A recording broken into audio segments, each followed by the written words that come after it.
The Insta360 Ace Pro has been my go-to action camera for the past year, and while I was perfectly happy with the original, I'm glad to see Insta360 worked hard with updates, making it a better choice for both amateur and professional users, presenting us with their newest flagship, the Ace Pro 2.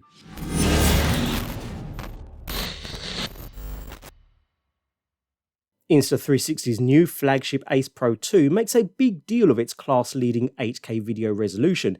More on that shortly. By taking a look at the overall design, the Ace Pro 2 looks a lot like that original Ace Pro. A quick side-by-side comparison reveals a few minor differences in styling and size, but it shares the same standard action camera look. The sleek black with red accents remain, along with placement of all buttons and features. The lens guard has been upgraded though. Not only is it now finally detachable and replaceable with a single twist, it also boosts the camera's waterproofing capabilities by an extra 2 meters, so 12 meters in all without the use of any dive casing. As with the original, the new camera was also co-designed with Leica and uses the brand's Summerit lens, which is slightly different than before, now slightly reducing the minimum focal distance to 1.2 feet, and providing a wider 157-degree field of view compared to the original Ace Pro's 151, and that makes all the difference when shooting footage. The other noticeable difference, other than a slightly redesigned front display, which does seem ever so slightly larger than before, is the new microphone wind guard,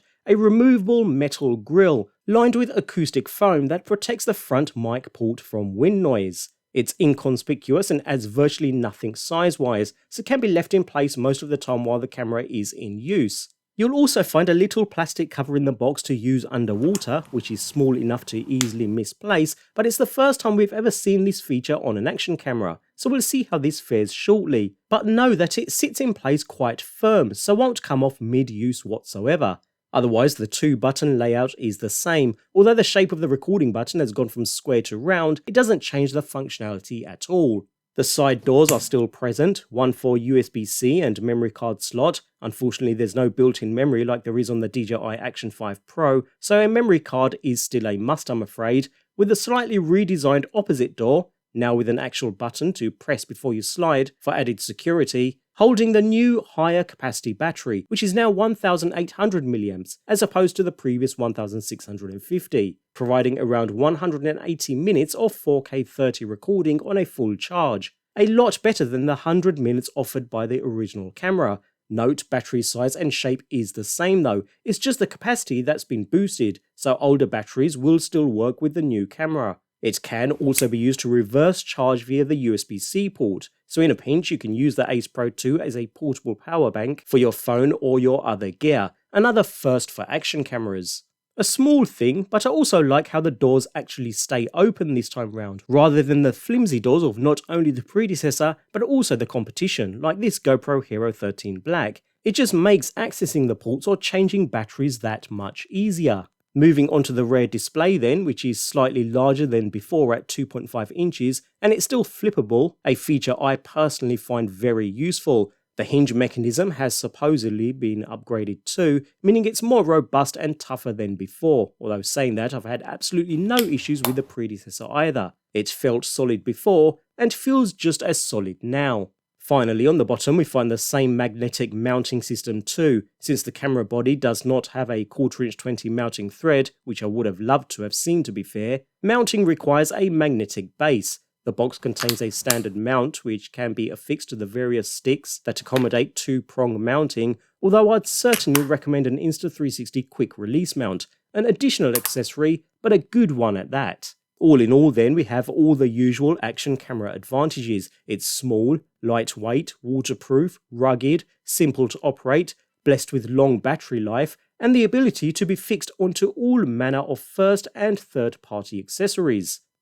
When it comes to using the camera, we still keep that annoying camera activation, I'm afraid, for which you'll need the smartphone app, but otherwise the control system is just as simple and straightforward as before. So swipe to change shooting modes, in from the left for advanced options, up to open settings for the current shooting mode, down for general camera settings, and in from the right to access your captured content, all nice and easy. You'll find a few added features dotted around the place, like a new endurance mode that drops settings to save battery power, and a dashcam mode that automatically starts capture when external power is supplied. All handy stuff that expands the usability of the camera among a larger audience. Of course, you can also control the Ace Pro 2 using the smartphone app, which is the best companion app in the action camera market by far, allowing the ability to change the camera settings, capture and browse photos and videos, as well as edit together content and share it on social media.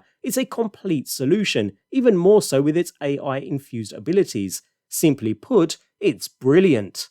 Add to that, following a firmware update that does take a few minutes to complete, the live preview remote works just as well here with the Ace Pro 2, helping to pull in GPS data at the same time. A seamless experience, and in my opinion, this is still the best wireless remote solution out there right now.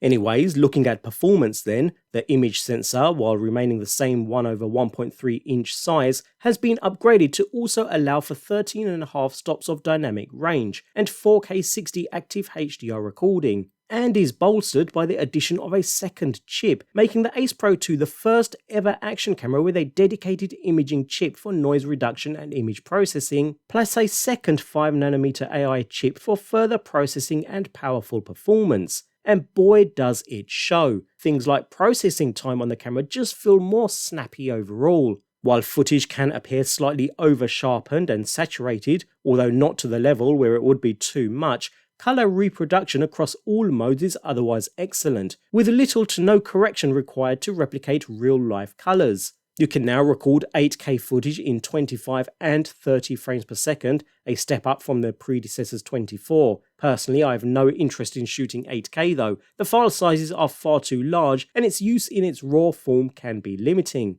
But on the plus side, having this large area to play with means we retain features like clarity zoom, where we can punch into the video without any loss in video quality, since we're just punching into that super large frame rather than digitally zooming in, and it works perfectly well. All handy stuff. Otherwise, the Ace Pro 2 also keeps many of the modes and settings of the predecessor, including that fantastic free frame video mode that provides the ability to set aspect ratios and stabilization after capture in the software. Talking of stabilization, performance there has stayed the same too. It was great before, and it's great now. You get the latest flow state algorithm with in-camera 45 or a full 360-degree horizon lock. Add to that, thanks to the lens's larger field of view, the viewing angle options have been improved. Mega View has less distortion around the edges, and Action View can now see a ridiculously large area, the former being my personal favourite. As well as working with Insta360 on the optical unit, Leica also provided a few branded presets which can be summoned by swiping right from the edge of the display. The presets work in both photo and video modes and do a great job with colour reproduction. One place where the dual chip setup really does seem to excel is with low light shooting. I mean, the Ace Pro was good at that before, but the Ace Pro 2 just takes things a tad further. Don't get me wrong, this isn't going to replace your mirrorless camera at any time soon. Insta360 can throw all manner of algorithms at the footage to sharpen, denoise and bring out the detail in gloomy areas, but it's still coming from a small sensor with limited light gathering potential. But saying that, the dual chip design seems to be doing a great job as far as action cameras are concerned, making the Ace Pro 2 a much better low light video recorder than the GoPro Hero 13 Black. Much better, and on par with the DJI Osmo Action 5 Pro, although their characteristics are quite different. On an ending note, the Ace Pro 2 has also introduced an iLog color profile, so if you know how to handle color grading processes in post, you're in for a treat. I must confess I'm not really into color grading, but the option is there. Insta360 even added timecode support, allowing multicam synchronization, although both of these features are geared more towards pro users. While the Ace Pro 2 has a range of external microphone and audio capturing solutions, the new acoustic foam-filled wind guard, coupled with generally improved audio processing, make voice isolation and wind noise reduction work really well, almost making external microphones obsolete. There are 3 voice settings: wind reduction mode, stereo mode, and voice enhancement mode, and they all work really well. So in summary then, the Insta360 Ace Pro 2 is a highly impressive action camera that offers notable upgrades over its predecessor, while retaining the core features that made the original popular. While the camera excels in most areas, some users may find the upgrades incremental, particularly if you already own the first iteration or a competitor's recent release. However, the improvements in both hardware and software provide a versatile, feature-packed camera that is user-friendly and capable of producing high-quality footage. The camera's emphasis on low-light performance, image stabilization, and AI-powered editing tools set it apart in a competitive market, making it my preferred choice.